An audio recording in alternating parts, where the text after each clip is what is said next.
Lionel Messi, you must have heard the name. Whether you're a fan of football or not, you must have heard the name Lionel Messi. How could you have not?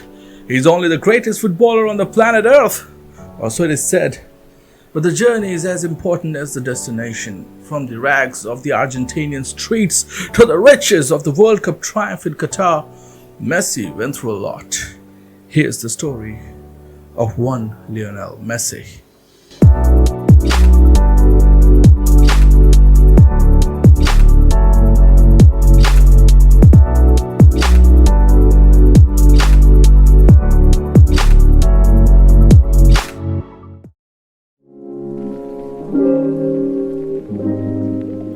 Born on 24th June 1987 in Rosario, Santa Fe, Argentina, as Lionel Andres Messi, he took to football from a very young age. His family was already football crazy, so it surely helped.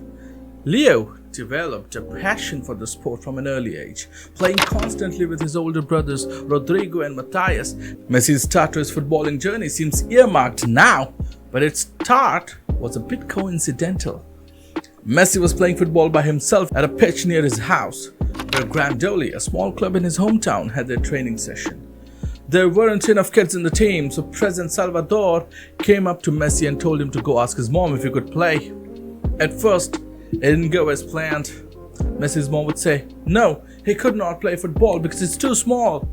Thankfully, his grandma was there and she wasted no time in saying yes to them. Come on, let him play.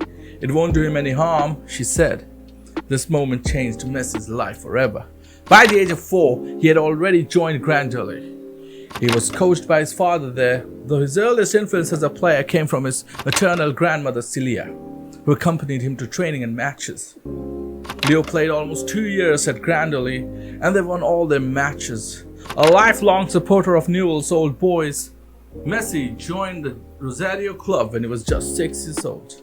During the 6 years he played for Newell's, Messi scored approximately 100 goals per season, which meant that Leo had scored almost 500 goals with the team between 1994 to 2000 as a member of the Machine of 87, the near unbeatable youth side named after the year of their birth. It was all but written in the stars that this young boy is destined for greatness. But then, disaster struck. The fate of his career as a professional player hung in the balance as he was dealt a devastating blow at the tender age of 10. The diagnosis was a crushing blow, a growth hormone deficiency that threatened to shatter his dreams. Seeking answers, they turned to the esteemed Dr. Diego Schwartzstein, but the diagnosis was slow in coming. 6 agonizing months that seemed to stretch into eternity. It was a diagnosis that demanded a drastic solution. A course of biosynthetic growth hormone injections that would become a daily ritual, starting in January of 1998. His father was toiling away in a steel factory, and with the insurance covering only 2 years of the costly treatment, which came at a staggering $1,000 per month, the weight of the burden was crushing. To make matters worse, the Argentine economy was in shambles, and the insurance that had been a lifeline was suddenly cut off. Desperate, his father turned to Newell's Old Boys for support, and the club offered their aid, only to renege on their promise when it mattered the most. The specter of an uncertain future loomed large, and even as he was scouted by the renowned Buenos Aires club River Plate, they too turned their backs on him, refusing to pay for his vital treatment. It was a bleak and harrowing time, a moment where all seemed lost, and the dream that he had held so dear was on the brink of extinction.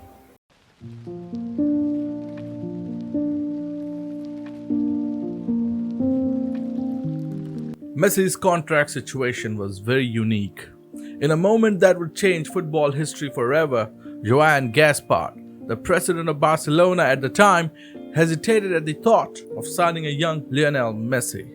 But in a bold move, Rick Schack took a napkin and wrote out the contract that would change the course of Messi's life. All 3 members present signed it, sealing Messi's fate.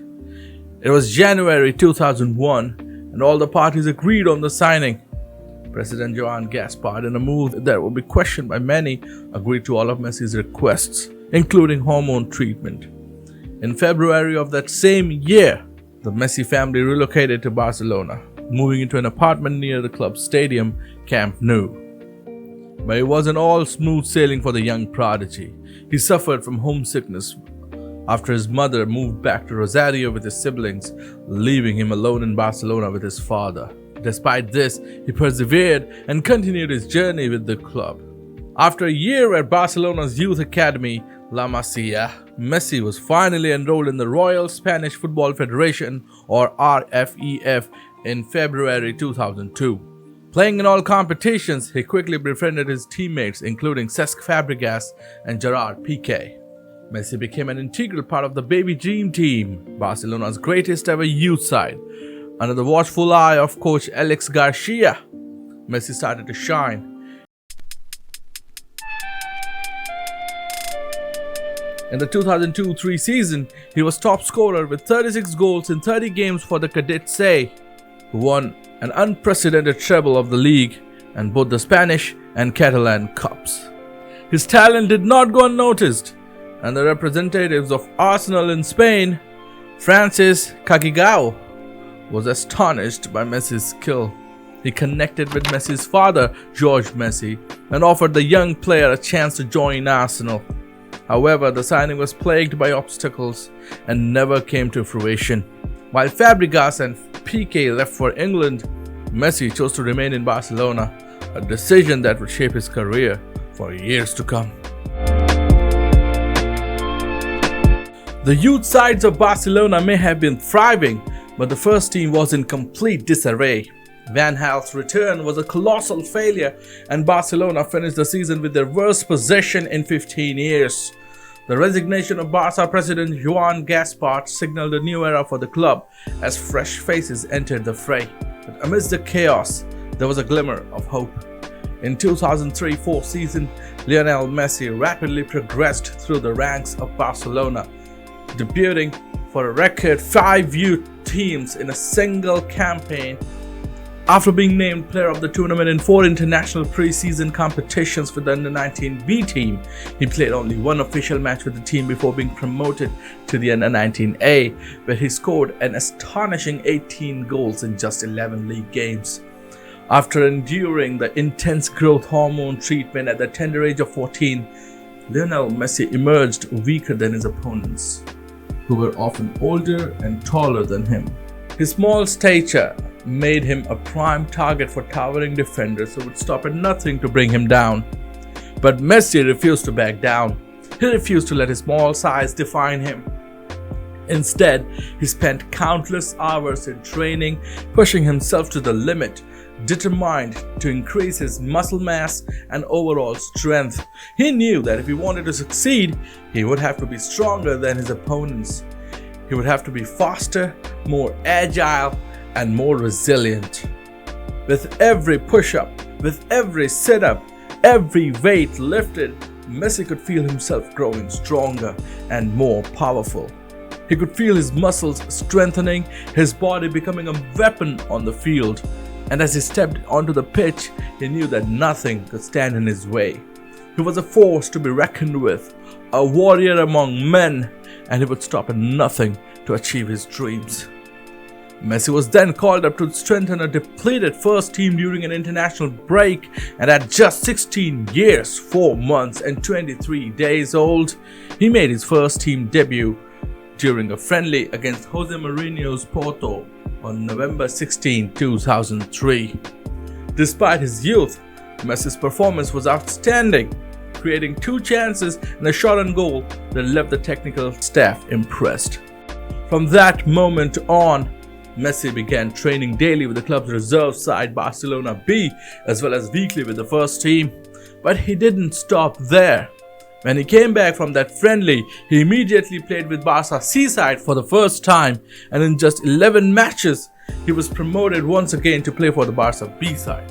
In the final stretch of that season, Messi was alternating between all of those age groups, excluding the Barca A team.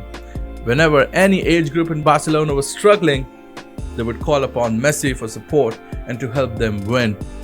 The weight of the entire club's hopes and dreams seemed to rest on the young prodigy's shoulder, and yet he never faltered. He pushed himself harder and harder, determined to bring glory back to Barcelona.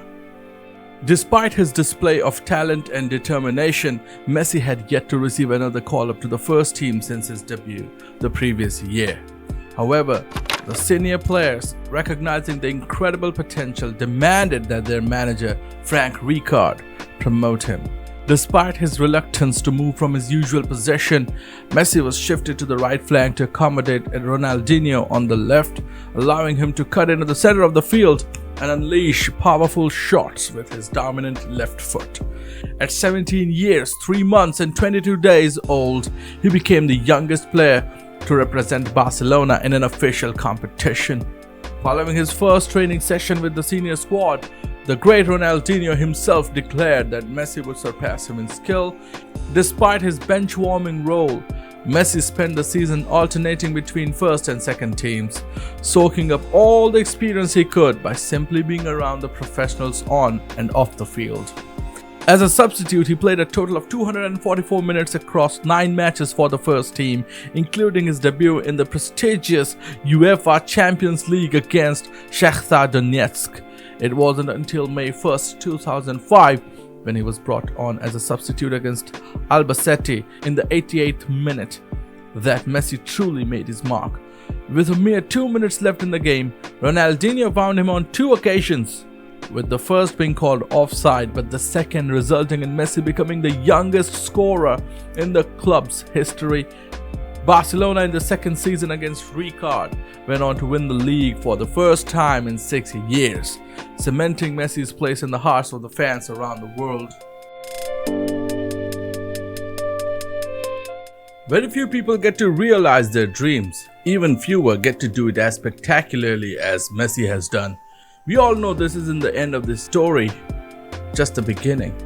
The story of Lionel Messi's incredible journey will continue. But until then, this is Salty Football.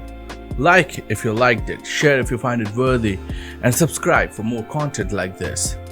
Thank you for watching.